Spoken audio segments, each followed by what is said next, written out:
بالله العلي العظيم. أعوذ بالله من الشيطان الرجيم. بسم الله الرحمن الرحيم. الحمد لله رب العالمين. الصلاة والسلام والتحية والإكرام على محبوب رب المشرقين والمغربين مولانا ومولى القونين جد الحسن والحسين بالقاسم محمد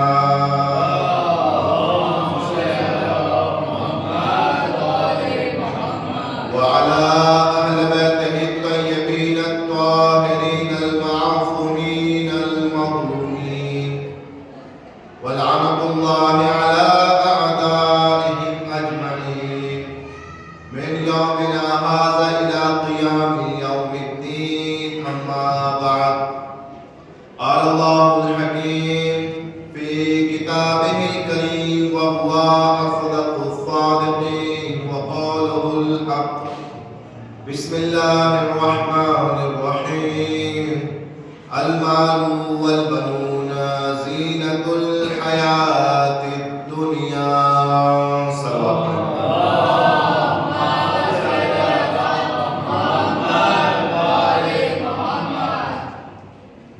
تمام تعریف پروردگار کے لیے کہ جس کی عنایتوں کے طفیل ہم اور آپ اس خوبصورت جگہ پر، اس بابرکت جگہ پر، اس بابرکت اور عظیم عبادت کے لیے تشریف رکھتے ہیں. اور یہ آج کی ہماری مجلس منسوب ہے مادر ابو الفضل العباس حضرت ام البنین صلی اللہ علیہ وسلم.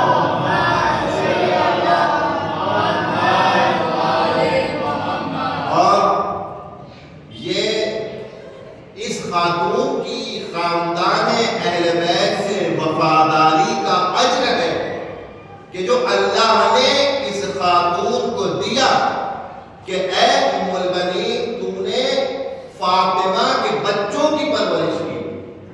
اے ام البنین تم نے خاندان اہل بیت کے ساتھ وفاداری کا حق ادا کیا. اس کا اجر یہ ہے کہ جب تک دنیا باقی رہے گی فاطمہ کی شہادت کے بعد لوگ تیرا ذکر بھی کرتے رہیں گے. لہذا یہ جناب ام البنین کی مجلس سے بی بی فاطمہ زہرا کے بعد جناب ام البنین کے علاوہ اور کسی بیوی کا تاریخ میں اتنا ذکر نہیں ہے، اور نہ اور کسی بیوی کے ولادت یا وفات کا اتنا اہتمام شیعوں کے درمیان پایا جاتا ہے، مگر اس بیوی کا وہ خاص مقام ہے. کیا کیا اس بیوی نے؟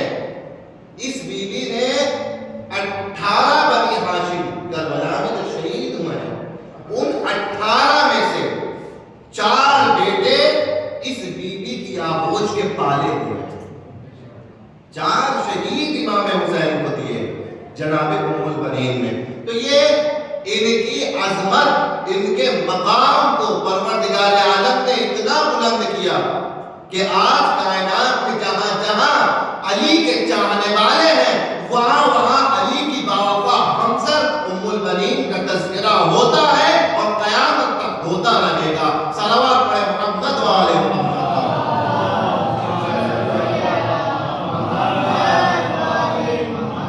کردار جناب ام البنین کا دیکھیں، فضائل جناب ام البنین کے دیکھیں. فضائل میں بھی بے مثال یہ بیوی، کردار میں بھی بے مثال یہ بیوی. جس وقت جناب ام البنین کا خانوادہ، ان کی فیملی، ان کے گھر والے ایمان لائے ہجرت کے ابتدائی دور میں، بی بی ام البنین کا خانوادہ ایمان لاتا ہے اور وہیں سے اس عظیم امر کی شروعات ہو جاتی ہے. ہجرت کی ابتدا میں پورا خانوادہ ایمان لاتا ہے اور اس کے بعد ایمان لانے کے کچھ وقت بعد جناب ام البنین کی ولادت ہوگی. لہٰذا جو تاریخ ولادت رقم ہوئی ہے تقریباً 5 یا 6 ہجری میں بی بی ام البنین کی ولادت ہوئی. اور ولادت میں اور ان کے خانوادے کے ایمان لانے میں زیادہ فاصلہ نہیں ہے. اور پھر اس کے بعد ان کے خاندان کی وہ عظمت، ان کے خاندان کا وہ مرتبہ کہ حضرت امیر کائنات مولا علی ابن ابی طالب علیہ السلام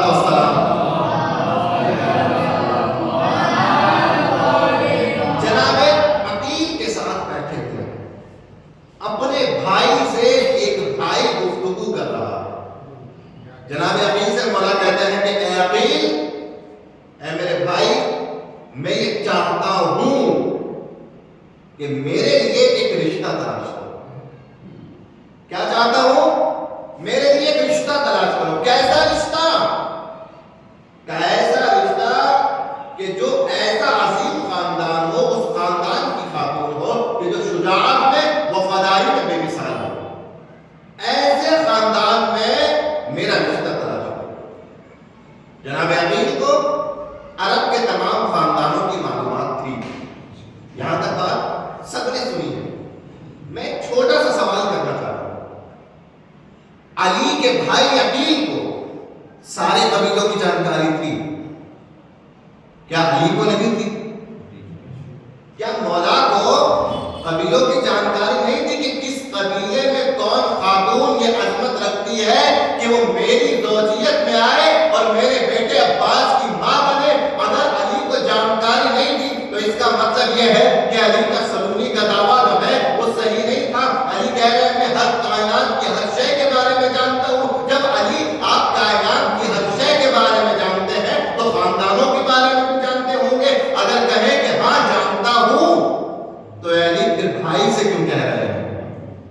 بھائی سے کیوں کہہ رہے ہیں؟ پیغام ہے، پیغام. ہمارے یہاں اکثر انہی موقعوں پہ بھائیوں سے دوری بنا لی جاتی ہے. ہماری رشتے داری بڑھ رہی ہے، بھائی کو پتا نہ چلے ولا بہن کو پتا نہ چلے. بھائی جب جڑ جائے گی تب بتا دیں گے، جب بات ہو جائے گی تب بتا دیں گے. مگر علی نے کہا ہے کہ یہ اتنا عظیم کام ہے کہ اگر تمہیں ارادہ ہو کہ تم اس عظیم کام کو کرنے کا ارادہ کرو تو اپنے بھائیوں کو اپنے ساتھ رکھنا. اگر بھائی ساتھ رکھیں گے تو کام بہتر سے بہتر ہو پائے گا. صلوات پڑھیں محمد وآل محمد. مگر ایسے موقعوں پر بھائیوں سے دوری بن جاتی ہے کہ بھائی فلاں سے رشتے کی بات ہو رہی ہے، ابھی نہ بتانا، ابھی رشتے داروں میں بات نہ بولنا. کئی بات بھول گئی تو بھائی کو بھائی سے خطرہ ہوتا ہے کہ کوئی ایسا موقع نہ آ جائے کہ ہمارے لیے رشتہ مضر بن جائے. علی نے اپنے بھائی کو لیا کہ دیکھو ایسی خوشی اور غموں کے موقع پر آپس میں اپنے آپ کو متحد رکھو، ایک دوسرے کا سہارا بنو. ایک بھائی دوسرے بھائی کا سہارا بنے، ایک بھائی اپنی بہن کا سہارا بنے. یہ سلیقہ، یہ کردار، یہ طریقہ علی کا بتایا ہوا ہے. ایک یہ مسئلہ. اور سوچیں اور کیا وجہ ہو سکتی ہے کہ علی نے عقیل سے پوچھا. یعنی آپ کو بھی پتا ہے، سب کو پتا ہے، سب جانتے ہیں کہ علی سب کچھ جانتے ہیں، تو آپ نے عقیل کو کیوں آگے کیا؟ اے عقیل جاؤ میرے لیے ایسا رشتہ تلاش کرو. عزیز اور ذرا سوچنے کی ضرورت ہے، غور و فکر کرنے کی ضرورت ہے. مولا کائنات نے کس لیے یہ رشتہ تلاش کرنے کا حکم دیا؟ کیا مولا کائنات کو خود کسی بیوی کی ضرورت تھی، کسی خاتون کی ضرورت تھی؟ نہیں. ایسا مسئلہ نہیں تھا کہ مولا کو اشد طور پر بیوی کی ضرورت تھی. نہیں. جناب ام البنین سے شادی کس پلاننگ کے تحت کی؟ بہادر خاندان میں کیوں شادی کی؟ بیوی کے لیے کی یا بیٹے کے لیے کی؟ بیوی کے لیے نہیں کی، شجاع بیٹے کے لیے کی. یہ بات عقیل کو بھی بتائی تاکہ میرے گھرانے میں ایسا بہادر بیٹا پیدا ہو. سمجھیے نا، ایسا بہادر پیدا ہو بیٹا جو کربلا میں میرے حسین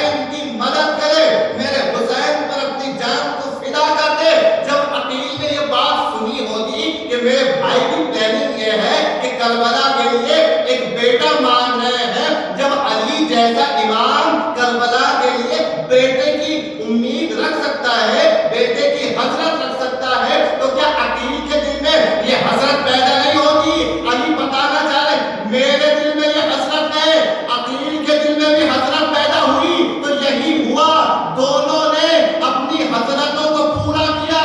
علی نے عباس کو تیار کیا، عقیل نے مسلم کو تیار کیا، دونوں نے اپنی حسرتوں کو پورا کیا۔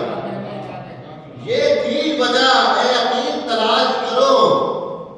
اب عقیل اگر تلاش کریں گے تو خود بھی سوچیں گے کہ اگر کربلا کے لیے مددگار چاہیے تو میں بھی ایک مددگار دے سکتا ہوں۔ اور عزیز دونوں اہتمام اتنے عظیم اہتمام تھے کہ ادھر سے 4 بیٹے کربلا کے لیے نکلے اور ادھر جناب عقیل کے خاندان سے دیکھیے ادھر سے 3 شہادتیں نکلی۔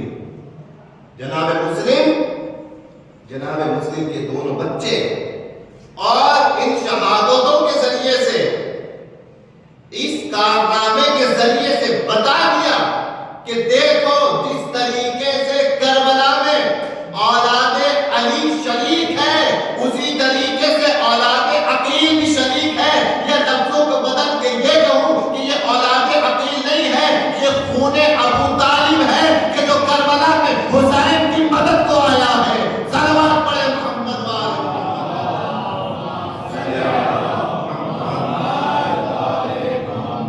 ایسا رشتہ تلاش کرو، اپنے بھائی کو بھی تیار کیا کہ رشتہ بھی تلاش کرو اور تم خود بھی اپنے اس مقصد کے لیے تیار کرو، اپنی اولاد کو تیار کرو۔ یہی وہ نقطہ ہے جہاں پر ہمیں روکا گیا ہے کہ شادی میں جب مسئلہ رشتے جوڑنے کا ہو تو مرد بیوی کو نہ ڈھونڈے، اپنے بچوں کی ماں کو ڈھونڈے۔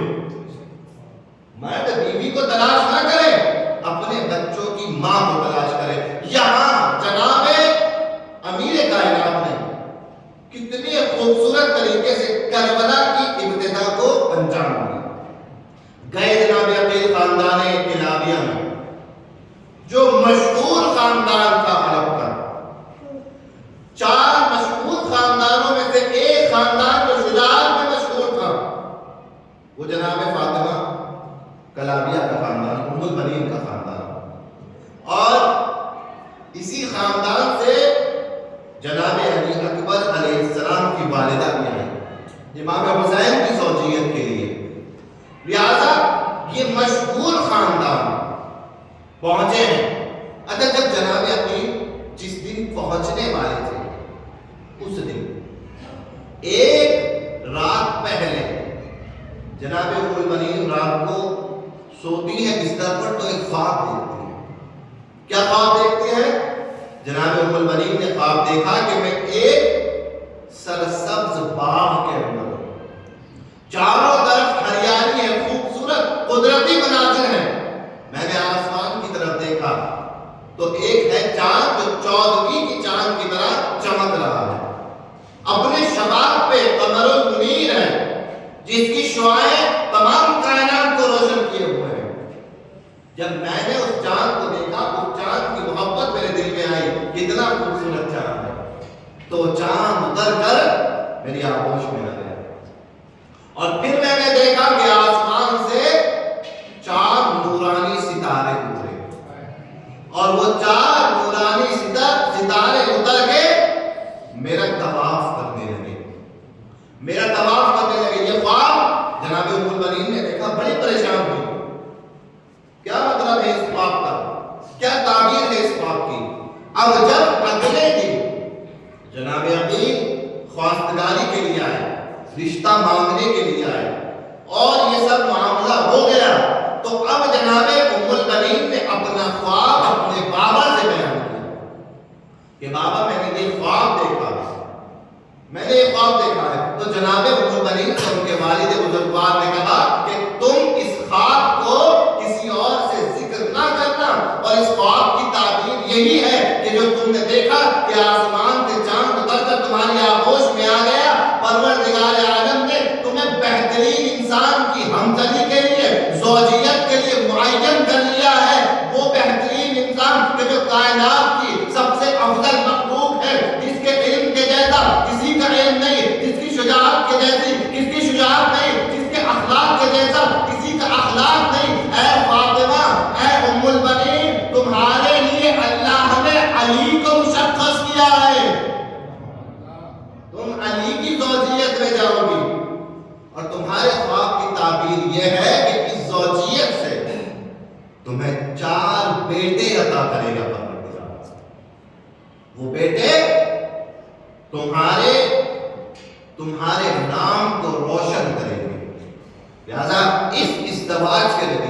اس شادی کے نتیجے میں 4 بیٹے، مولا عباس اور ان کے 3 بھائی. تینوں بھائیوں کے نام میں سمجھتا ہوں شاید بچوں کو نہیں پتا ہو، جعفر، عبداللہ، عثمان اور عباس. 4 بھائی جناب ام البنین، جعفر، عبداللہ، عثمان اور عباس. اب کوئی یہ نہ سوچے کہ ان 4 ناموں میں یہ ایک نام کیوں رکھا گیا. عزیزو یہ نام رسول خدا کے بابا صحابی کا تھا، کسی اور کا نام نہیں تھا. بابا صحابی کا نام تھا کہ جو سب سے پہلے جنت البقیع میں دفن ہوئے ہیں وہ جناب عثمان ہیں. سب سے پہلے جنت البقیع میں دفن ہوئے ہیں، جن کی قبر پر رسول جایا کرتے تھے اور رسول ان کی قبر پر ان کے لیے دعائیں مغفرت کیا کرتے تھے. مولا کائنات کو ہم سے خاص انسیت تھی، اسی لیے اپنے بیٹے کا نام ان کے نام پہ رکھا، ورنہ مراد اور کوئی شخص نہیں ہے. اسی لیے 4 بیٹے مولا کائنات کے ہوئے. اب 4 بیٹے ہونے کے بعد فقط بیٹا ہونا کمال نہیں ہے، بیٹوں کی ماں ہونا کمال نہیں ہے، ان بیٹوں کی تربیت کرنا کمال ہے. یہ ذمہ داری پروردگار عالم کی جو بہت بڑی ذمہ داری ہمارے گھر کی عورتوں کے نازک کاندھوں پہ ڈالی گئی ہے، یہ ذمہ داری بعض موقعوں پہ نبیوں کی بیویاں صحیح سے نبھا نہیں پائیں. بہت عظیم ذمہ داری ہے یہ. بیٹے عزیزوں پالنے نہیں ہیں، اولاد پالنی نہیں ہے. کبھی بھی اسلام نے یہ نہیں کہا کہ اپنی اولاد کو پالو، جب بھی کہا ہے تربیت کرو. پالنے کو حکم نہیں دیا، تربیت کو حکم دیا. کیوں؟ اولاد کو اپنی جانور بھی پال دیتے ہیں مگر انہیں تربیت کرو، انہیں دین سکھاؤ، انہیں اخلاق سکھاؤ، انہیں اٹھنے بیٹھنے کا آداب سکھاؤ. جب یہ چیزیں تم ان کو سکھاؤ گے تو وہ انسان کہنے کے قابل بن جائیں گے. اور عزیزان محترم، آدمی اس وقت کامیاب ہوتا ہے کہ جب خود کوئی کارنامہ انجام دے، لیکن عورت اس وقت کامیاب ہوتی ہے کہ جب اس کی اولاد کامیاب ہو جائے، اس کی اولاد اس کے نام کو روشن کرے. بارہا میں نے اس بات کو کہا ہے کہ ماں کے اوپر بہت عظیم ذمہ داری ہے، مگر دیکھیں اس ذمہ داری کو ام البنین نے کتنی خوبصورتی سے ادا کیا. جناب ام البنین کے سامنے صرف اپنے بچے نہیں ہیں، جناب فاطمہ زہرا سلام اللہ علیہا کے بھی بچے ہیں. 4 بی بی زہرا کے بچے اور 4 اپنے بچے. کتنے بچے؟ 8 بچے. ایک اور نقطہ آپ کی خدمت میں پیش کروں. یہ حق ذکر ام البنین ہے کہ 2 چیزیں آج اس مسجد سے لے کے جائیے. پہلی 2 الفاظ ایسے ہیں کہ جو ہمارے معاشرے میں بولے جاتے ہیں مگر مناسب نہیں ہے. مناسب نہیں ہے. ایک ہے لفظ سوتیلا. سوتیلا لفظ مناسب نہیں ہے. اسلام میں، تاریخ اسلام میں، شریعت میں، دین میں کہیں یہ لفظ نہیں آیا. کوئی کسی کا سوتیلا نہیں ہے. جہاں بھی چاہے خاندان رسالت میں دیکھیے یا دین اسلام کی تاریخ میں اور کسی خاندان میں دیکھیے، اگر کہیں کسی خاتون کے مرنے کے بعد دوسری بیوی آئی ہے تو کبھی بھی نہ اسے سوتیلی ماں کہا گیا اور نہ پہلی بیوی کے بچوں کو سوتیلے بچے کہا گیا، بلکہ ماحول یہ تھا، معاشرے کا، عرب کے معاشرے کا ماحول یہ تھا کہ کہیں اگر کسی کی بیوی مر جاتی تھی اور دوسری بیوی کرتے تھے، دوسری شادی کرتے تھے اور دونوں شادیوں کے بعد بچے پروان کرتے تھے، تو عرب معاشرے میں یہ تشخیص ہرگز کوئی نہیں دے سکتا تھا کہ کون سا بچہ کس ماں کا ہے. دونوں والدین ایسے بچوں کو پالتے تھے کہ کوئی فرق نہیں ہوتا تھا. ایک ماں جب اپنے بچوں کی ماں بن کے آتی تھی تو دوسری ماں کے بچوں کو بھی اپنے بچوں کی طرح پالتی تھی. اس کی مثال بہت آپ کو مل سکتی ہے. مثال کے طور پر رسول خدا کی زندگی میں رسول خدا نے 3 بیٹیوں کو پالا ہے. 3 بیٹیوں کو پالا ہے اور یہ بیٹیاں رسول خدا کی اپنی بیٹیاں نہیں تھیں، یہ بیویوں کی بیٹیاں تھیں. مگر ہمارے برادران کو جو مخالطہ ہوا 4 بیٹیوں کا وہ یہیں سے ہوا. اپنی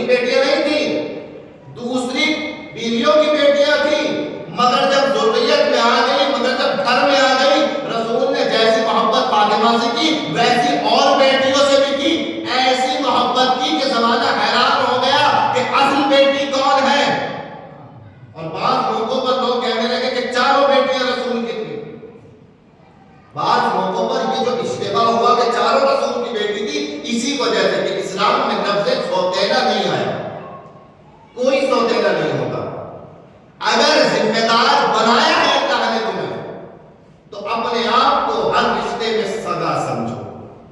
اگر انسان اپنے آپ کو ہر رشتے میں سگا سمجھتا چلا جائے گا، اپنی ذمہ داری بھی ادا کرتا رہے گا، بچوں کی بہترین تربیت بھی کرتا رہے گا. ایک یہ لفظ سوتیلا اسلام میں نہیں آیا. اور ایک اور لفظ ہے منہ بولا. ایک کیا لفظ ہے؟ منہ بولا. آج کے معاشرے کا یہ ایک اور حال میں آپ کو بتاؤں، شاید یہاں نہ ہو لیکن اکثر جگہ دیکھا جاتا ہے. سگا بھائی پاس میں بیٹھ جائے تو چبھتا ہے، اور غیروں کے پاس جا کے کہتا ہے انسان یہ میرے منہ بولے بھائی ہیں. کیا کہتے ہیں؟ منہ بولے بھائی ہیں. سگے بھائی کا حال پتہ نہیں ہوتا، اور منہ بولے پہ جان نچھاور ہوتی ہے. اللہ پروردگار بتانا یہ چاہتا ہے کہ دیکھو جن رشتوں میں میں نے تمہیں جوڑا ہے، تمہاری ذمہ داری ہے کہ ان رشتوں کا خیال رکھو کہ ان رشتوں میں اور ان کے حقوق میں کمی نہیں آنی چاہیے. اگر منہ بولے بھائی کے حق کو ادا نہیں کیا تو اللہ سوال نہیں کرے گا کوئی تم سے. لیکن اگر سگا بھائی پریشان رہا اور تم نے کبھی اس سے اس کا حال نہیں پوچھا تو پروردگار تم سے سوال کرے گا کہ میں نے جسے تمہارا بھائی بنایا تھا تم نے اسے تنہا کیسے چھوڑا. یہ ضروری ہے کہ ہم معاشرے میں رہ کر اسلامی اصول کو آگے رکھیں، نہ کہ معاشرے کے رنگ میں ڈھل جائیں.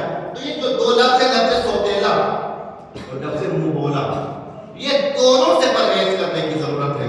اکثر یہ ہوتا ہے، اکثر یہ کہا جاتا ہے خاص کر خواتین کے لیے. خواتین کے لیے علماء کہتے ہیں، آئمہ کہتے ہیں کہ کوئی خواتین کا منہ بولا بھائی نہیں ہو سکتا. اگر کوئی کہتا ہے آپ میری منہ بولی بہن ہے، ہرگز اس کی بات میں نہ آنا.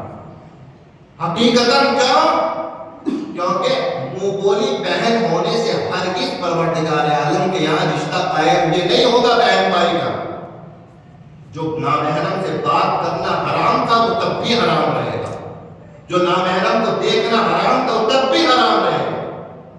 چاہے انسان کتنا بھی کہہ دے ارے یہ تو ہماری منہ بولی بہن ہے. نہیں، بہن وہی ہے آپ کی حقیقی جسے اللہ نے آپ کی بہن بنایا ہے. اخلاقی فرائض ادا کرنے ہیں تو ادا کیجیے، لیکن جو رشتے اللہ نے بنائے ہیں ان رشتوں کو نبھائیے. جو اللہ نے نہیں بنائے ہیں ان رشتوں کو نہ سوچیے. ہم اکثر ان رشتوں کو نہیں نبھا پاتے. والدین کے ساتھ بچوں کا تعلق، والدین کا بچوں کے ساتھ، بھائی کے ساتھ، یہ تمام رشتے اگر ہم ان کو ہی حقیقی طور پر نبھا لیں تو ہماری نجات کے لیے کافی ہے. صلوات پڑھیں محمد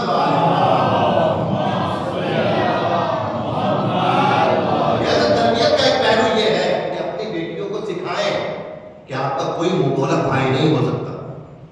بھائی وہی ہے آپ کا جو آپ کے گھر میں ہے. اس کے علاوہ سب نامحرم ہیں. چچا زاد بھائی کی نامحرم ہے، پھوپھی زاد، خالہ زاد، ماموں زاد سب نامحرم ہیں. سب کے ساتھ میں پردہ واجب ہے. مگر یہاں دیکھیے جناب ام البنین کا کردار. میں نے کیا کہا کہ سوتیلا لفظ اسلام میں موجود نہیں ہے. اسلام کسی کو سوتیلا نہیں کہتا. جناب ام البنین جب گھر میں آتی ہیں، اور جب گھر میں آتی ہیں جناب زینب کبریٰ ام البنین کے سامنے جاتی ہیں، سلام ہوتا ہے، عرض احترام ہوتا ہے. جناب حضرت زینب کہتی ہیں کہ اے مادر گرامی، مقام سمجھیے ام البنین کا.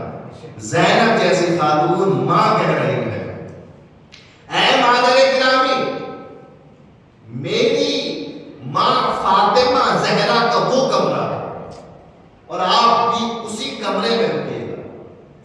کیا کہہ رہی ہے بی بی اپنی ماں کو ام البنین کو بتا رہی کہ وہ کمرہ فاطمہ زہرا کا ہے. تو اب فاطمہ زہرا تو رہی نہیں،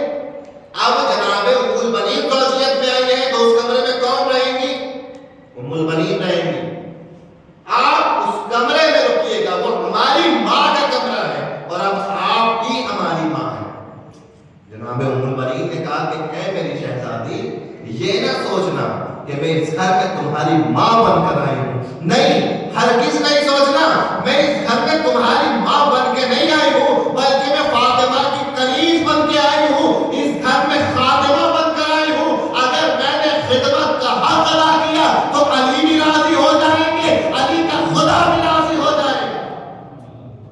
میں خادمہ بن کر آئی ہوں، ماں بن کر نہیں آئی ہوں، اور جو کردار اپنا تھا بچوں میں وہی کردار منتقل کیا کہ انہیں بھائی نہ سمجھنا، اے عباس یہ حسین تمہارے آقا ہیں، یہ حسن تمہارے آقا ہیں، یہ زینب تمہاری شہزادی ہے۔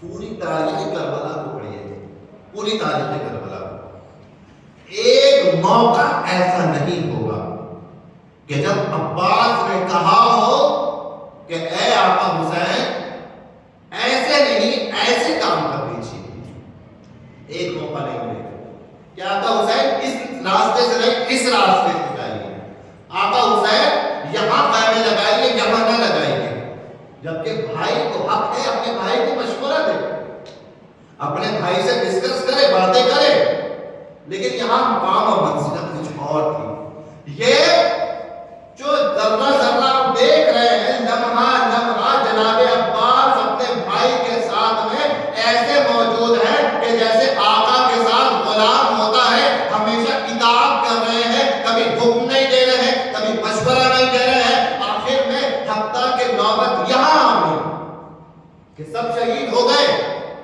ایک عباس کے ہاتھ میں تلوار آ جائے تو کوئی حسین کا کچھ بگاڑ نہیں سکتا۔ عباس نے اجازت مانگی مگر حسین نے اجازت نہیں دی۔ عباس پلٹ کر کہہ سکتے تھے بھائی آقا پھر مجھے میرے بابا نے مانگا کس لیے تھا، کس لیے مانگا تھا، مجھے اجازت تو دیجیے میدان کی، مگر کچھ نہیں کہا پلٹ کے۔ حسین نے کہا نہیں جنگ کی اجازت نہیں، اپنی تلوار کو نیام میں رکھ لیا، یہ وفاداری۔ دریا پہ پہنچے، پانی کو مشکیزے میں بھرا، مگر ایک پیاسا سب سے زیادہ جب پانی تک پہنچ جاتا ہے تو ایک خیال عام ہے کیا پانی تو مل گیا، خیمے تک بھی پہنچ جائے گا، ذرا میں بھی پی لیتا ہوں، میں بھی تو پیاسا ہوں۔ مشکیزے کو بھر لیا، عباس نے ایک چلو پانی نہیں پیا، عباس نے گھوڑے نے پانی نہیں پیا، عباس بھی پیاسا رہا، رہبان بھی پیاسا رہا۔ یہ کیا تھا؟ یہ وفا کی معراج تھی جو قدم قدم پہ عباس کے ذریعے سے ظاہر ہو رہی تھی۔ میں کہوں نہیں، یہ ظاہر عباس کے ذریعے سے ہوئی تھی، مگر یہ وفا عباس کی نہیں تھی، یہ عباس کی وفا ام المنین کی تربیت کا نتیجہ تھی۔ ایک ماں اپنے بچے کو پال کے تربیت کر کے اس قابل بنا سکتی ہے کہ وہ حسین کے لشکر کا علمدار کہلائے۔ صلوات پڑھے محمد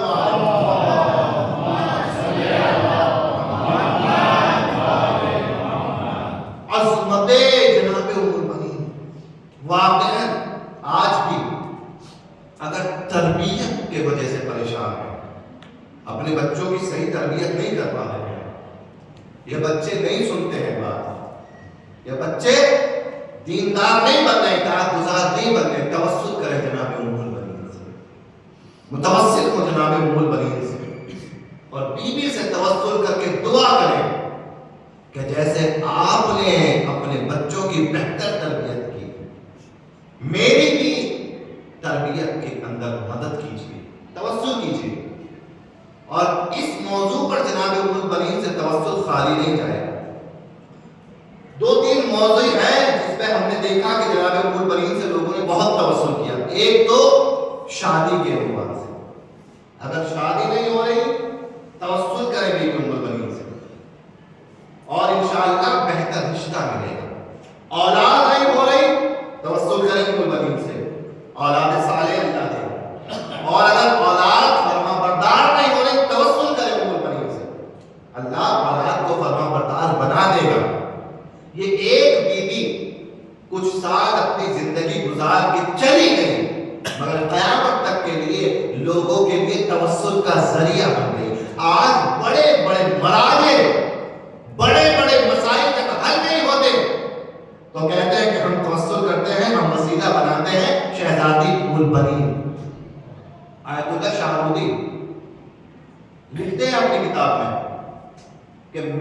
جب بھی کسی مشکل میں گرفتار ہوتا ہوں نظر کرتا ہوں کہ پروردگار اگر میں اس مشکل سے نکل گیا تو 100 مرتبہ بی بی ام البنین کی عظمت کے لیے صلوات پڑھوں اور پروردگار پھر بہت جلدی مجھے اس مصیبت سے نجات دے دیتا ہے. تو ایک نظر ایک منت مادر عباس کی انسان کے رکے ہوئے کاموں کو حل کر دیتی ہے.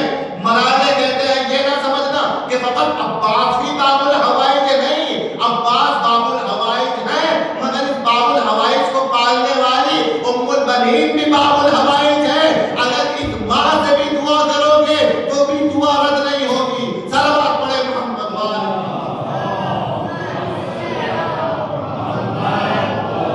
اس ماں سے بھی دعا رد نہیں ہوگی، اسے بھی وسیلہ بنا. آپ دیکھیں میں نہیں جانتا کہ کون کون کربلا گئے ہیں، لیکن بہت سے چہرے ایسے ہیں کہ شاید کربلا گئے ہوں. جناب عباس کے روزے پہ گئے ہیں. جناب عباس کے روزے پہ ایک دروازہ ہے جسے دروازہ ام البنین کہتے ہیں. پتہ نہیں آپ نے زیارت کی ہے یا نہیں کی ہے. کچھ لوگ وہاں تک پہنچاتے ہیں، رہنمائی کرتے ہیں کہ یہ دروازہ بی بی ام البنین سے منسوب ہے، اور کچھ لوگ نہیں اس دروازے تک پہنچ پاتے، زری پہ زیارت کر کے آ جاتے ہیں. مگر ایک دروازہ ہے مولا کی زری کے سامنے جسے کہتے ہیں دروازہ ام البنین.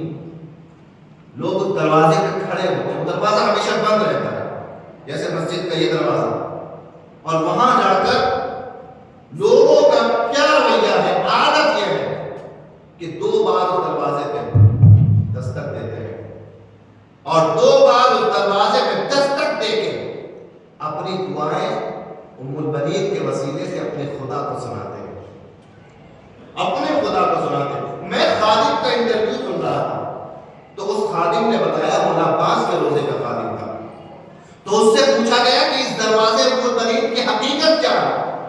لوگ اس دروازے پر 2 بار دستک دے کے اپنی دعائیں مانگتے ہیں، کیا ہے؟ جبکہ یہاں مولا عباس کی قبر موجود ہے، زری موجود ہے. پھر اس دروازے کی زری کے سامنے کیا اہمیت ہے؟ اس خادم نے کہا کہ مجھے نہیں پتا یہ دروازہ کیسے وجود میں آیا، کیسے بنا، کس نے اس دروازے کا نام ام البنین رکھا، مجھے نہیں پتا. لیکن مجھے اتنا پتا ہے کہ کم سے کم ہزاروں لوگ ایسے ہیں ہندوستان سے، پاکستان سے، لبنان سے، ایران سے، عراق سے، جنہیں میں پیش کر سکتا ہوں کہ اس دروازے پہ دستک دینے سے ان کی بڑی بڑی مشکلیں آسان ہو گئی. یہ دروازہ، اس پہ دستک دینے سے بڑی بڑی مشکلیں آسان ہو گئی. اور پھر وہ کہتے ہیں کہ میرا ایک عزیز کویت میں بیمار تھا. وہ خادم بیان کرتے ہیں کویت میں بیمار تھے اور بیماری ایسی کہ کوما میں ہے، حالت سیریس ہے، ڈاکٹروں کو امید نہیں ہے نجات کی. ان کا بیٹا فون کرتا ہے مولا عباس کے روزے کے خادم کو کہ آقا جائیے اور جا کر مولا عباس کی زری پہ دعا کیجیے، خدا میرے بابا کو شفا دے. اب شفا کی کوئی امید نہیں. ڈاکٹروں نے جواب دے دیا ہے. یہ خادم کہتے ہیں کہ میں مادر عباس کے دروازے پہ جاؤں گا.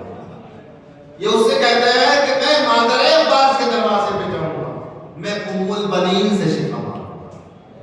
اب یہ جاتے ہیں اور جانے کے بعد اسی طریقے سے جیسے ہر ظاہر جاتا ہے دستک دے کے اپنی دعا سناتا ہے، یہ بھی دستک دیتے ہیں، کہتے ہیں کہ اے شہزادی ام البنین، آپ کو آپ کے بیٹے عباس کا واسطہ، اس بیمار کو شفا، اس بیمار کو صحت بھیجیے. یہ توسل کیا اور کر کے واپس آ گئے. جب واپس آئے تو اگلے دن صبح فون آتا ہے، اور جب فون آتا ہے تو وہی بیمار شخص کا بیٹا کہتا ہے کہ الحمدللہ کل آپ نے دعا کی تھی، شاید آپ کی دعا ہی مستجاب ہو گئی، پروردگار عالم نے میرے بابا کو شفا عطا کر دی، اور نیچے میرے بابا آپ سے بات کرنا چاہتے ہیں. اب جو فون پہ بات کی اس مریض نے کہ ایک دن پہلے تک جس کی حالت سیریس تھی، جو مریض کوما میں تھا، اگلے دن جب خادم سے بات کی ہے تو اس نے کہا ہے کہ آپ کا بھی شکریہ، مادر عباس کا بھی شکریہ. مادر عباس نے مجھے شفا عطا کر دی، اور میں نے اپنی قسم کھائی ہے کہ جب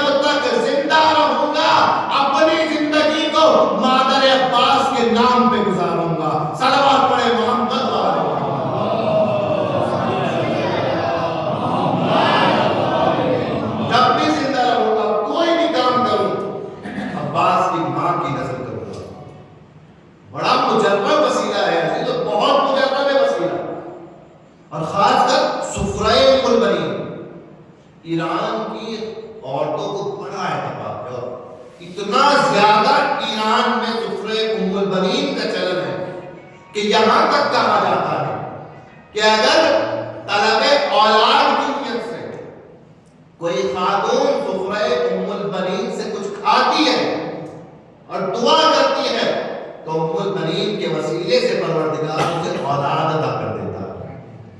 آپ ام البنین کے سفرے پہ بیٹھیے، فقط کھائیے نہیں، جس ایک مراد کی نیت سے کھائیں گے بی بی اس مراد کو ضرور پوری کرے گی۔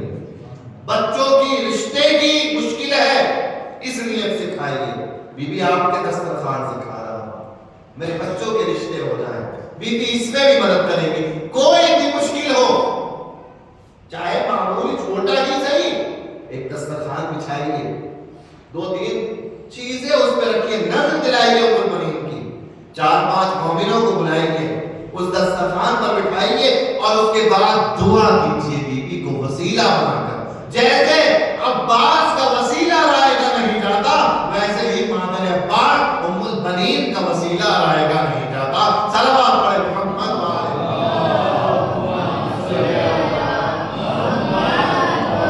ضروری ہے عزیزان محترم ہم اس بی بی کی معرفت حاصل کریں اور اس بی بی کے کردار کو اپنائیں۔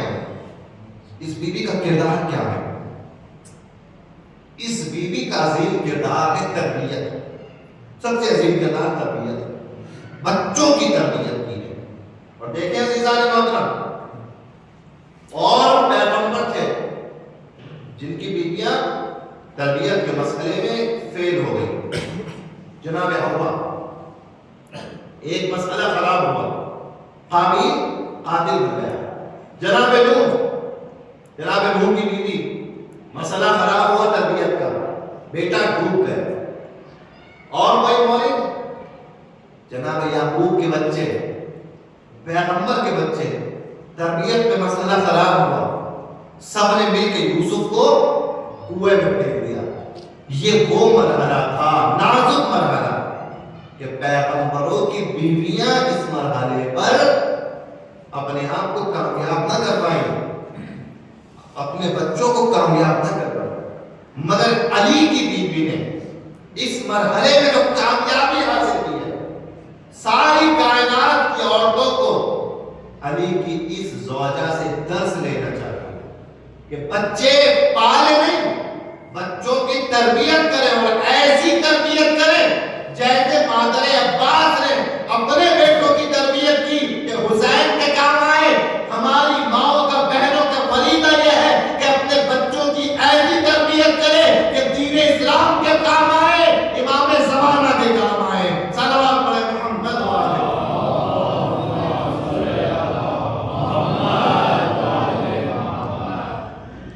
عزیزان، بہت کچھ سوچ کے آیا تھا، یہاں ایک چیز بیان کرنا چاہتا ہوں کہ رشتوں کے معاملے میں جناب مولائے کائنات اور ام البنین کا یہ رشتہ آئیڈیل ہے۔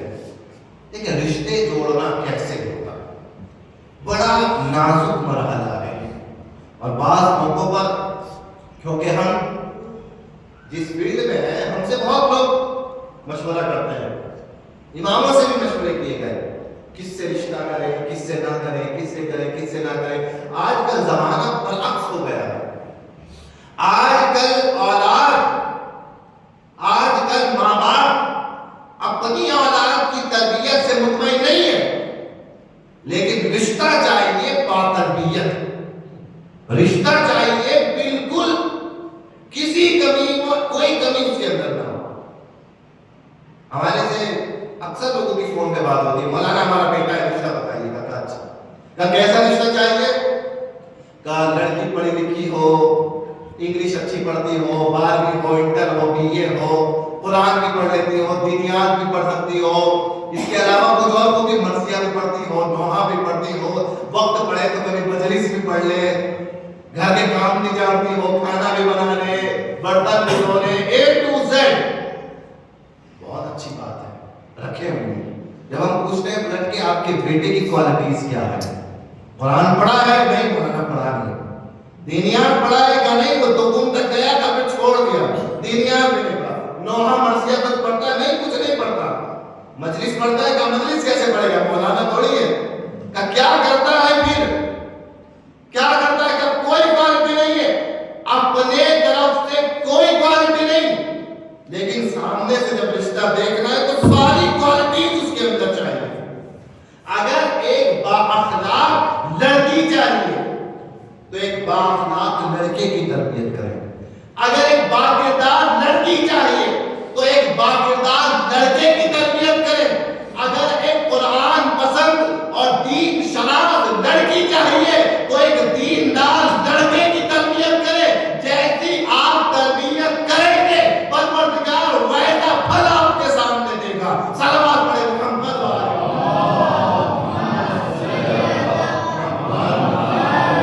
ہماری تربیت سب سے پہلے ضروری ہے، کیونکہ جس ماں نے اپنے بچے کو سب کچھ سکھایا ہے، محنت کی ہے تربیت پہ، وہ ماں یہ دوبارہ کہے گی کہ میرا بچہ کسی ایسے کے ساتھ رشتہ ہو جائے جو قرآن بھی نہ پڑھتی ہو یا قرآن بھی نہ پڑھتا ہو، دینیات بھی نہ جانتی ہو، دین کی کوئی معلومات نہیں ہو، چاہے بیٹے کی ماں ہو یا بیٹی کی ماں، اگر اس نے تربیت پہ محنت کی ہے تو پھر ایسا ہی رشتہ چاہے گی کہ جس کی ماں نے تربیت میں کمی نہ کی۔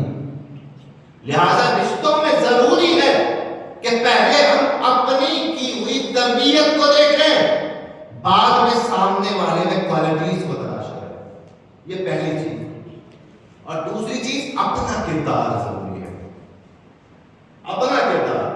عباس جیسا شجاع اور بہادر بیٹا فقط خاندان کلابیہ کی وجہ سے نہیں ہے، فقط خاندان کلابیہ کی وجہ سے کیا علی بہادر میں شجاع نہیں تھے؟ علی فاتح خیبر تھے، یہ شجاعت میراث میں ملی ہے۔ فرق یہ ہے حسن کو حسین کو یہ شجاعت باپ سے میراث میں ملی، عباس کو مگر یہ شجاعت باپ سے بھی میراث میں ملی، ماں سے بھی میراث میں ملی کہ عباس کے والد علی بھی شجاع تھے اور عباس کی ماں بھی شجاع خاندان سے تھی، دونوں طرف سے وراثت ملی۔ تو ہمارا کردار بچوں کی وراثت میں ڈھلتا ہے، ہمارا کردار وراثت میں ڈھلتا ہے۔ ایک جوان ایک ندی کے کنارے سے گزر رہا تھا، سنیے گا، ایک جوان ایک ندی کے کنارے سے گزر رہا تھا، بھوک لگی، پیاس لگی، ندی میں پانی پی لیا۔ اب جب پانی پی لیا تو دیکھا کہ ندی میں ایک کنارے پہ سیب بہتا ہوا آ رہا۔ اب اس جوان نے اٹھایا سیب کو اور سیب کو کھا لیا، بھوکا تھا اور بھوکے کو کیا چاہیے؟ کھانا چاہیے۔ اب جب سیب کھا لیا تو اچانک سے ذہن میں خیال آیا، یہ سیب کس کا تھا؟ اس کا مالک کون تھا؟ میں نے بغیر پوچھے کیسے کھا لیا؟ خود پر ملامت کرنے لگا کہ میں نے یہ سیب کیوں کھایا۔ یہاں فقط ملامت کرنا کافی نہیں ہے عزیزو، ہم نے بتایا تھا کفارہ ہے۔ اب یہ چلا ندی کے کنارے کنارے، جدھر سے ندی بہ رہی تھی اسی ندی کی بہنے کی طرف چلا اور تلاش کرتا رہا کہ کہیں ندی کے کنارے کوئی سیب کا باغ مل جائے۔ تو تھوڑی دور چلتے چلتے اسے سیب کا باغ نظر آیا۔ جب سیب کا باغ نظر آیا تو اس نے فوراً باغ کے اندر جا کر باغ کے مالک سے بات کی کہ جناب عالی مجھ سے غلطی ہو گئی۔ اب کیا ہوا؟ کہ ایک سیب آپ کے باغ سے گرا تھا، وہ میں نے کھا لیا بغیر آپ کی اجازت کے۔ اب میں آپ کے پاس آیا ہوں، چاہے تو مجھے معاف کر دو اور چاہو تو مجھ سے سیب کی اجرت لے لو، آپ کے اوپر ہے۔ اس شخص نے کہا کہ میں اکیلا مالک نہیں ہوں سیب کا۔ کہا پھر کیا ہوا؟ کہ یہ باغ 4 بھائیوں کا ہے، اگر اجازت چاہیے تو چاروں سے لینی پڑے گی۔ بھائی میں اکیلا مالک نہیں ہوں تو کیسے اکیلے اجازت دے دوں؟ ہوتا کوئی اور تو کہہ دیتا بھائی ایک ہی باغ تو ایک ہی سیب تو کھایا ہے، جا چلا جا۔ نہیں، بلکہ دین شناس انسان وہ ہوتا ہے کہ جو ایک سیب کے کھانے پر بھی فکر کرتا ہے کہ کس کا مال تھا، میں نے کیوں کھا لیا، مگر جو دیندار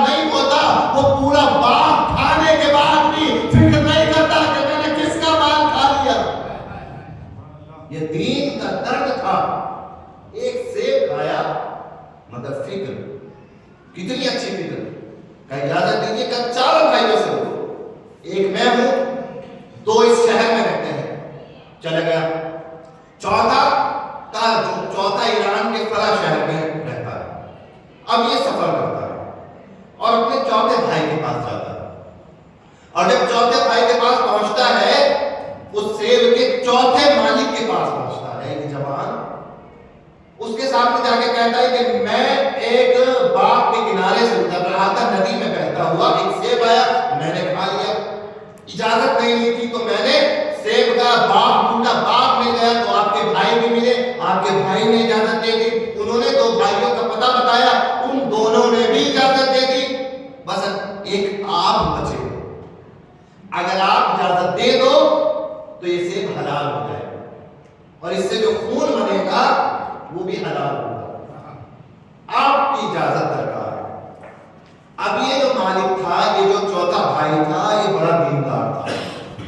اس نے کہا اتنا دیندار بچہ, کبھی کبھی دعائیں قبول ہوتی ہیں یہ تو سنا تھا, مگر کسی کی دعا قبول ہو کے اس کے سامنے آ جائے قابل یقین بات نہیں ہے. اتنا اچھا, اتنا متقی بچہ, اتنا پرہیزگار بچہ.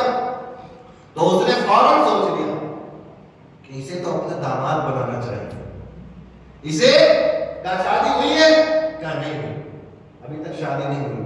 کہا سیب کی اجازت میں ایک شرط پہ دوں گا. کہا کیا شرط ہے؟ کہا تم میری بیٹی سے شادی کرو گے, میری بیٹی سے شادی کرو, میرے داماد بن جاؤ, سیب کی اجازت, اگر نہیں کرو گے تو سیب حرام, سیب کی اجازت نہیں ہے میری طرف سے. اس نے کہا بڑا عجیب مسئلہ ہے. کہا اچھا ٹھیک ہے کر لوں گا, اور کوئی بات کا نہیں, کنڈیشن تو سنیے. کہا کیا بات ہے؟ کہا میری بیٹی اندھی ہے, میری بیٹی بہری ہے, میری بیٹی گونگی ہے, تمام عیب اس کے اندر ہے. اب اس نے کہا میں اندھی بیوی کا کیا کروں گا, پوری گونگی بہری بیوی کا کیا کروں گا, مگر سیب کی اجازت بھی چاہیے. اب کوئی حل نہیں ہے اس کا سوائے اس کے کہ میں اپنے سر کو جھکا کے کہہ دوں کہ مجھے رشتہ منظور ہے, کہ جیسی بھی ہے مجھے قبول ہے, سیب کی اجازت ملے گی, کہاں مل جائے. ہو گیا اچھا, شادی ہو گئی. جب شادی ہو گئی اور اس متقی پرہیزگار انسان کی بیٹی آئی اس کے حجرے میں. اب جب اس نے بیٹی کو دیکھا تو نہ تو بیٹی اندھی تھی, نہ بیٹی گونگی تھی, نہ بہری تھی. اسے بڑا حیرانی ہوئی, بڑا تعجب ہوا, اور یہ پوری رات خوف خدا سے لرزتا رہا. کیوں لرزتا رہا؟ کہ شاید یا تو مجھ سے سننے میں غلطی ہوئی ہے, یا کوئی اور کسی اور کی طرف سے بھیجنے میں غلطی ہوئی ہے, یہ میری بیوی نہیں ہے. پوری رات کھڑا رہا, خوف خدا میں لرزتا رہا. صبح ہوئی, اپنے سسر کے پاس پہنچا, لڑکی کے باپ کے پاس پہنچا, بڑا پریشان, حیران. کیا بات ہے, اتنے پریشان کیوں ہو؟ کہا آپ نے کہا تھا میری بیٹی اندھی ہے, آپ نے کہا تھا میری بیٹی گونگی ہے, آپ نے کہا تھا میری بیٹی بہری ہے, مگر جو خاتون رات کو آئی تھی کمرے میں نہ اندھی تھی, نہ بہری تھی, نہ گونگی تھی. یہی وجہ تھی میں خوف خدا میں برستا رہا. اب میری مشکل کو حل کیجیے, یہ معاملہ کیا تھا؟ تو فوراً باپ نے کہا کہ جیسے تو نے اپنے تقوی کا اظہار کیا, میں نے اپنی بیٹی کے تقوی کا اظہار کیا. ہاں یہ اندھی ہے اس لیے کہ اس نے کبھی حرام کی طرف نظریں نہیں اٹھائی. ہاں یہ بہری ہے اس لیے کہ اس نے کبھی حرام چیزوں کو نہیں سنا. ہاں یہ گونگی ہے, کبھی اس نے حرام باتوں کو زبان سے نہیں نکالا. الغرض مختصر یہ ہے کہ جیسے تو تقوی میں باکمال ہے, ویسے ہی یہ بھی تقوی میں باکمال ہے. عزیزان محترم, پھر لکھنے والوں نے لکھا کہ اس بہترین ازدواج سے, اس بہترین شادی سے جو تقوی کی بنیاد پہ ہوئی, ایک عظیم مرجع تقریب کی ولادت ہوئی. ایسا عظیم مرجع کہ جس کو پوری دنیا نے مقدس اردبیلی کے نام سے یاد کیا. مقدس اردبیلی جس نے اپنی زندگی میں ایک دو بار نہیں کئی مرتبہ امام زمانہ سے ملاقات کی ہے. عزیزان محترم, اب جملہ کہنے دیجئے کہ مقدس جیسی اولاد ہر کسی کو نہیں ملتی. پہلے ماں باپ کو اپنے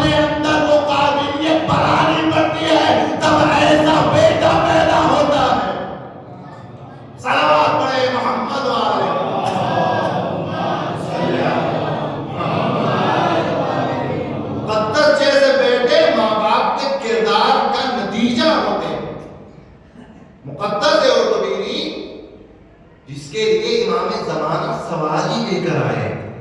انشاءاللہ کبھی وہ واقعہ سناؤں گا کہ جب پیدل جا رہے تھے، تھک گئے تھے، چلنے کی ہمت نہیں تھی، تو وقت کا امام سواری لے کر آیا مقدس ارطبیلی کے لیے. ایسے عظیم مجتہد مرجع. تربیت تربیت تربیت. کل ملا کے ام البنین کے تمام کردار کو نچوڑا جائے تو یہی بنتا ہے کہ ہم یہی سیکھیں اس بیوی سے کہ ہم کیسے اپنے بچوں کی تربیت کریں اور کس چیز پر تربیت کریں، کن باتوں پر تربیت کریں. اپنے دیکھیں میں نے بیان کیا آپ سے، سگا سوتیلا کوئی نہیں ہوتا اسلام میں. جو ماں آ گئی ہے سب بچے اس کے ایک برابر ہیں، سب ایک برابر.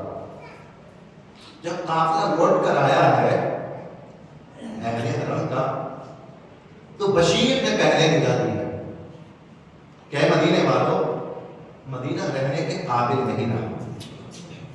کیوں؟ حسین قتل کر دیے گئے، حسین کا قافلہ قتل کر دیا گیا. کچھ بیویاں آئی ہیں، لٹ کر آئی ہیں، سوائے سجاد باقر کے مردوں میں کوئی باقی نہیں ہے.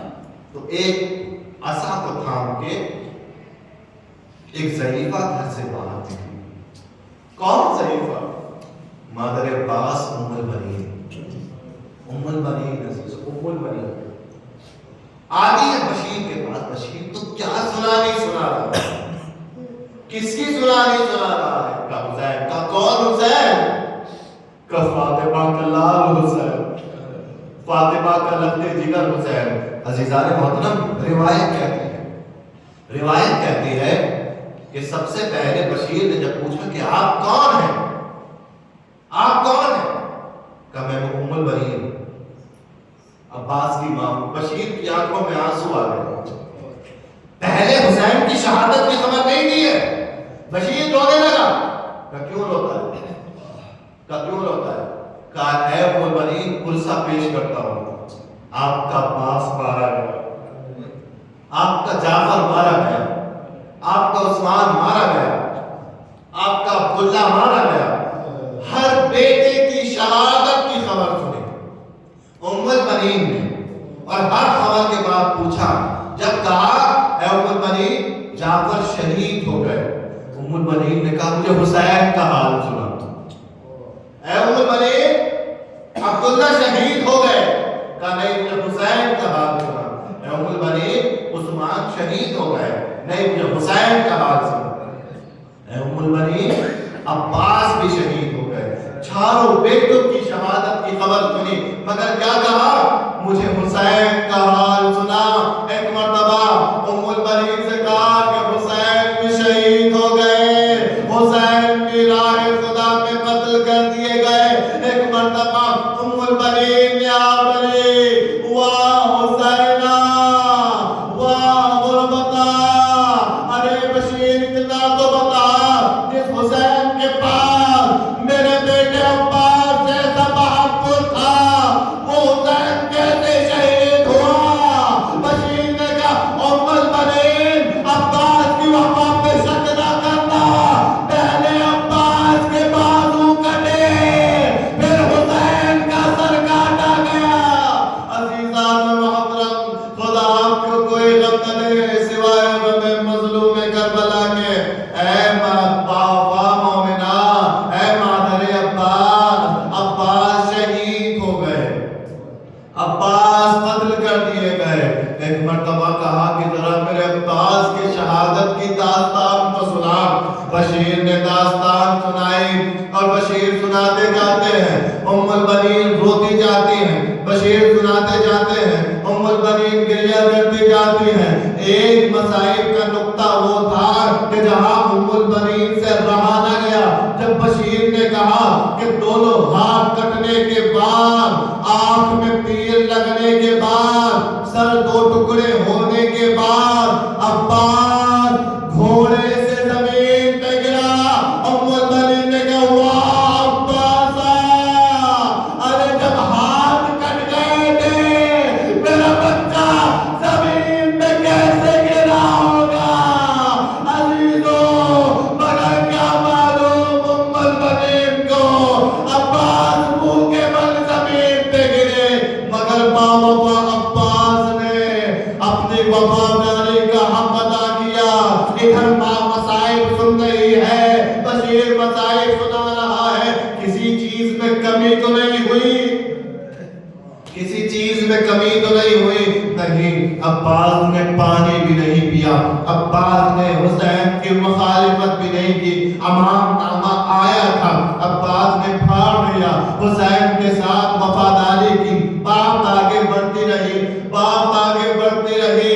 ایک جگہ بس وہ وقت آیا کہ جہاں عباس نے ایک ایسی بات کہی کہ جو ماں کی وصیتوں کے خلاف تھی۔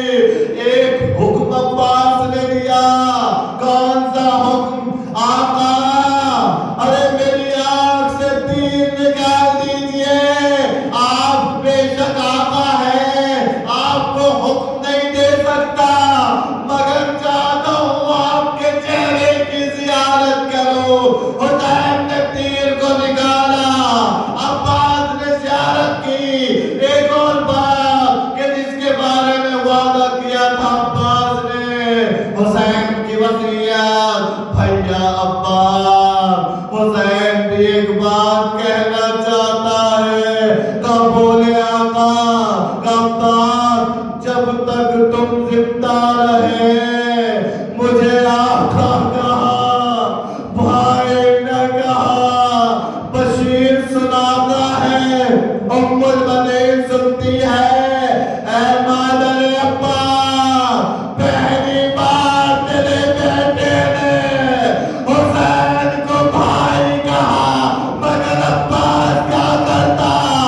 ایک طرف ماں کی وصیت، ایک طرف امام کا حکم، جیسے ہی عباس نے بھائی کہا، عباس کی روح قبر سے انجری سے پرواز کر گئے۔ ام المنین زمین پہ گری۔ واہ غربتہ، واہ مصیبتہ، واہ عباسہ، واہ جعفرہ، واہ حسینہ۔ کہتی کہتی جنت البقیع میں پہنچی۔ جنت البقیع کا دستور یہ تھا کہ اس کے بعد 3 سال ام المنین زندہ رہی، مگر روز جنت البقیع جاتی تھی، اپنے بچوں کی قبر بناتی تھی اور کہتی تھی عباس میں تجھے بھی نہیں روں گی، جعفر میں تجھے بھی ماتم نہیں کروں گی، عثمان، عبداللہ میں تم پر بھی گریہ نہیں کروں گی، مجھے تو حسین پہ رونا ہے۔ واہ مظلومہ، واہ حسینہ۔ جب مرثیہ پڑھتی تھی، کیونکہ شاعرہ بھی تھی، جب مرثیہ حسین کا پڑھتی تھی، مدینے کے لوگ بقیع میں اکٹھا ہو جاتے تھے، آؤ مادر عباس حسین کا مرثیہ پڑھ رہی ہے۔ واہ مظلومہ، مادر عباس کے بین سے مدینہ کاف جاتا تھا۔ عزیزان محترم، اب وہ بات بھی رہی تھی کہ کوئی رونے پہ پابندیاں لگاتا۔ اب حکومت نے دیکھا کہ اب رونے پہ پابندی نہیں لگائی جا سکتی، اب رونے والی کو خاموش کر دیا جائے اور رونے نہ دیا جائے، لہذا جناب ام المنین کی شہادت کو زہر بھجوایا گیا۔ عزیزان محترم، ایک مرتبہ کا واقعہ ہے، علماء بیان کرتے ہیں کہ ایک مرتبہ بی بی ام المنین جنت البقیع میں بیٹھی بیٹھی اپنے حسین کو رو رہی تھی۔ ایک اور نقاب پوش بی بی آئی اور آنے کے بعد ہائے عباس، ہائے عباس کہہ کے رونے لگی۔ ام المنین نے کہا ہے محترمہ تم کون ہو جو میرے بیٹے کا نام لے کے رو رہی ہو؟ اس نقاب پوش نے کہا ہے ام المنین تو میرے بیٹے کا نام لے کے روتی ہے، میں تیرے بیٹے کا نام لے کے رو رہی ہوں۔ اے ام المنین میں فاطمہ زہرا ہوں۔ عزیزوں، فاطمہ زہرا کی وفادار، عباس کی ماں جلبسی، زہر انتقال سے شہید ہوئی بی بی، جنازہ تیار ہوا،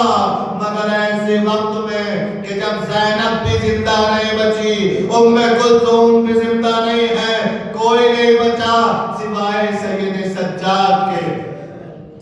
سید سجاد جو اپنے بابا کا جنازہ نہ اٹھا سکے، اس نے عباس کی ماں کے جنازے کو اٹھایا، نماز پڑھی.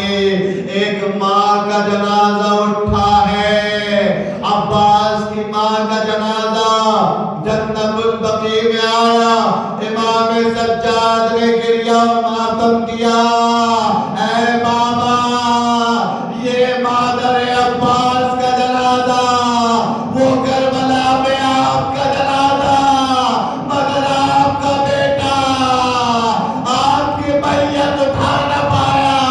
مگر اے بابا ایک اور بات شاید مولا کہے، اے بابا یہ عباس کی ماں کا جنازہ یہ چھپ کے نہیں نکلا، رات کی تاریکی میں نہیں اٹھا.